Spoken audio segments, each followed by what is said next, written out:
Welcome back. This is your corruption scorecard here on ENCA. I'm now joined by my panel to discuss the issues at SAA and governance at SAA. Sabelo Skiti and Thabang Motsohi joining me for that conversation. Sabelo, let me start with you in studio here with me. You have covered the issues at SAA for quite a long period of time. The nooks and crannies of SAA, you've been there focusing on that particular airline. What's your sense? Let's start there. What's your sense? Will we see a resuscitation of SAA in its current incarnation or a replacement airline? And if we do, is it likely to be any better than SAA, or will it be SAA the legacy, as it were? Look, I think as soon as we hit December, we're likely to see a continuation of SAA. The funding will come through from the government. But unfortunately, from where I'm sitting, there is unlikely to be any sort of real changes in how the organization will be run. Primarily because I don't think government still has an understanding of exactly what led to what we see now in SAA. If we analyze, for instance, throughout the entire business rescue process, the same mistakes are being made that were made that led SAA to be where it was. You know, you have a shareholder that's taking decisions and telling BRPs, for instance, to go ahead and run with what they have without there being a surety of where the money to fund this will come from. The BRPs are also working in almost like a vacuum where they don't have a proper brief from the government, in my view, on what the government wants on the other side of business rescue. So you've got the restructuring that will happen, but what is it informed by? Is there a benchmarking exercise, for instance, that has been done to determine this is how much staff we need? How do you know how much staff we need when you haven't determined what sort of airline you really want? Yeah. You know, when you talk about, yes, it's going to be an airline that's focused maybe on domestic, that's only one part of the puzzle. You know, is it going to be a company that you want to run for profit? Is it a company that you want to run to fulfill state imperatives like employing people, or focus on trade areas in the world that South Africa has trade in? You know, do you want to support South Africa's trade endeavors, for instance, or do you want to run a profitable airline that will add revenue to the fiscus? Yeah. None of that stuff is being spoken about yet. Decisions are being made about staffing, fleet, routes. You know, we don't even know, for instance, up until now, what government's view is on whether, on what role the equity partner will play at SAA. Yeah, yeah. You know, and that speaks directly to governance because, as Vuyani Jahana will tell you, the PFMA has proven to be a massive hindrance in terms of the speed that they needed to react to the airline industry. All right, I'll come back to that point about the role of the PFMA in terms of particularly applying it to a sector as tough as the airline sector. But let me bring in Thabang Motsohi to contribute to this. Thabang, talk to me about, you know, your sense of where things stand with SAA at the moment. We've been in business rescue. My suggestion to you is that there's nothing left to rescue. It's just a matter of starting all over again. And I've been saying to people that perhaps the new airline should be called Phoenix Airlines because it will be rising from the ashes of SAA. Well, thank you so much, Thulas. I don't know where you get that last line from, but I did use something like that in one of my articles in the past. Now, a very important way to understand SAA and other state-owned enterprises is that SAA or other SOEs are complex entities that exist within complex systems. Therefore, you can't have a causal effect where one issue, if identified, should be the cause of the problem, and if you solve that issue, then the whole problem of the entity will be solved. You were talking a little earlier about, you know, looting, thefts, malfeasance, and so on. Let us assume that all those people are locked up. You still don't solve the problem that actually has beset SAA for a long time. So it's a very complex system. I call it an ecosystem. There are many factors. There are many interacting things, including policy, that have to be fixed in order for you to set a direction. Somebody talked about the state not defining exactly what they want, and I call that purpose. I wrote an article about what is the purpose for SAA in September of 2017. I had thought that by writing that article in the Business Day, I was going to provoke a debate, I was going to provoke policy review, etc. But it was totally ignored. And that article had predicted also in 2018 that unless certain things are done, SAA was going to collapse. Of course, my article and my warnings were ignored. Now, what I'm trying to indicate to you is that there are so many things that have to be put right. One is the question of policy. What do you need an airline for? Somebody has picked that question. It's a question of purpose. Second, when you have defined that purpose, what type of airline do you want? What market shall it serve? And when those are answered, you now get to the very crucial element, which is what type of equipment do I need to serve that market? Yeah. All right? And all the other things that go with the market viability, etc., right. etc. And that's an important thing that you bring in there. I'm not so sure. Yeah, and that's an important thing that you bring there, Thabang, in terms of the equipment that you need to serve the purpose that you have. Because, Sabelo, you and I will know that in terms of the conversation about the efficiency and viability of SAA, part of the issue has been about the fleet itself. Yeah.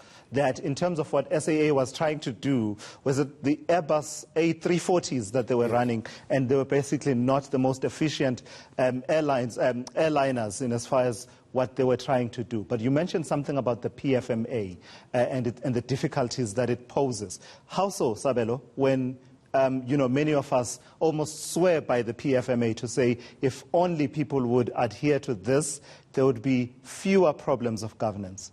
Well, I think, Thulas, on a very practical level, when you're buying fuel, for instance, fuel is one of those commodities, that fluctuate. And what you spend also depends on, the rand-dollar price exchange. So basically, you need to be able to make quick decisions around decisions like that, without necessarily following the procurement process that we understand. That would say we need to have time to evaluate, adjudicate. Once we've done all of that, then we submit all of this to, the board for approval. Another example I like to make is Vuyani Jagana, when he came on, he found, a bunch of consultants, experts that he needed out of the UK. And these were people that, he almost needed immediately. And I'm thinking now of a story that was related to me by people inside SAA of a particularly tough meeting where it was Mr. Jagana, Dondo Mahajane, and of course, Soli Chitarano, who was the Chief Procurement Officer at Treasury at the time. As much as he tried to push and say, I need to make sure that I get these skills today, government was saying to him, look, there's a process. Mr. Chitarano was very adamant to say there's a process that needs to be applied. If you're talking about employing them, there needs to be an HR process. If you're talking about contracting them as consultants, there needs to be a proper PFMA process, which starts with us firstly finding out if this is a rare skill. If it's a rare skill, then we can go single source. But I mean, those are examples, in my view, that actually hamper your ability to make moves in an industry where, remember, ComAir, sure. if the CEO of ComAir decides today that he's dumping SAA Technical, for instance, and wants to sign with Lufthansa, it happens almost immediately. He'll appraise Agility. The board, of course, but he'll be able to make that move almost immediately. Now, with an airline like SAA, the government process is what has an impact on it. Thabang, let me throw this one at you. The issue around the role of the shareholder and the support, because the conversation around the shareholder being, shareholder ministry being the Department of Public Enterprises, much of the criticism is that there's interference from the side of the shareholder. So if you listen to people like Sherrod Karolas, they'll tell you about interference when the discussion was around the Johannesburg-Mumbai route. And then you juxtapose that with the need for the shareholder to spell out a vision for what it is that we're trying to do with this particular airline.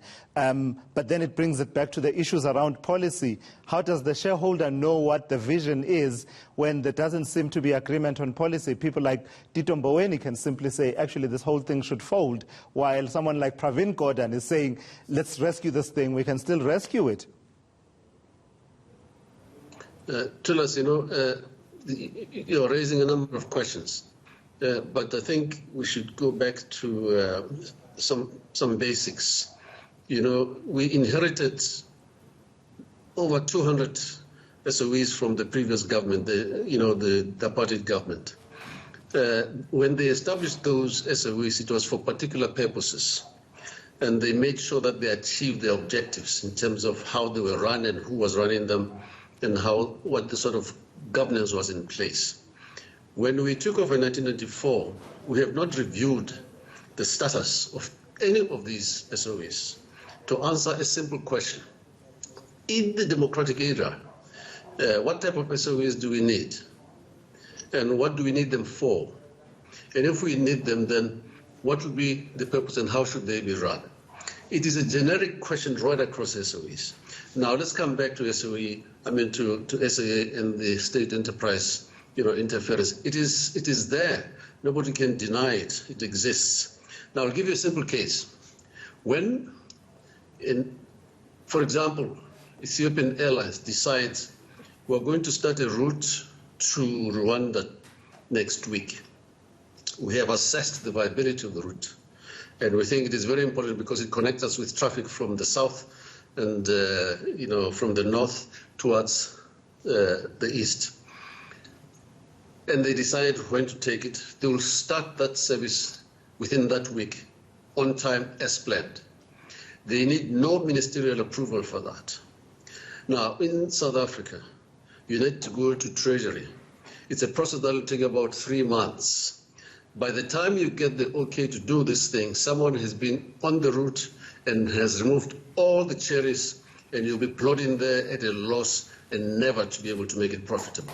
Now, this is the thing. When you, as a state, decide that you're going to have some SOEs that are going to apply their worth in the commercial field, you must enable them to do so. You must make sure that they're agile. It is the sort of thing that I've written about so much. I've published a book about that, and I've published this new book about that. It is all in there. And asking myself is, why is it being ignored? Why don't we just learn that these departments, unless of course you decide that SAA is a department. Remember, it used to be a department during the apartheid era. Yeah. SAA didn't have to make a profit because it was serving a specific purpose of bypassing Africa and going to Europe as well as the USA. That's why they were using the long-range 747 aircraft. Yeah. Now, no, the guys that were running SAA then never said we have limitations of budget. Yeah. Because whenever government wanted to achieve something, they were given the money to do it. In this era, we don't have to go to bypass the rest of Africa to go anywhere else. The purpose has to be redefined, and we have never been able to do so. The other thing is that the problems that you mentioned compound the overall problem of purpose. We have been messing around with appointments into the boards, not only for SAA, but for all others. If you read, today's Business Day, there's an article there that talks about, the old habits that die hard.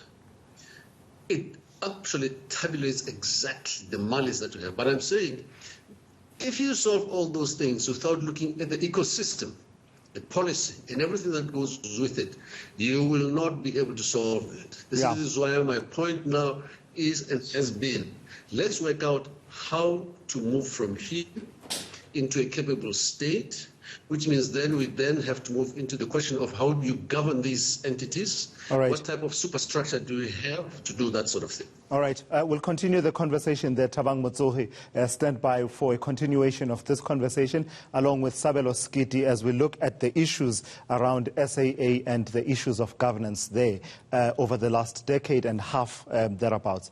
All right. Stay with us. This is the ENCA Corruption Scorecard.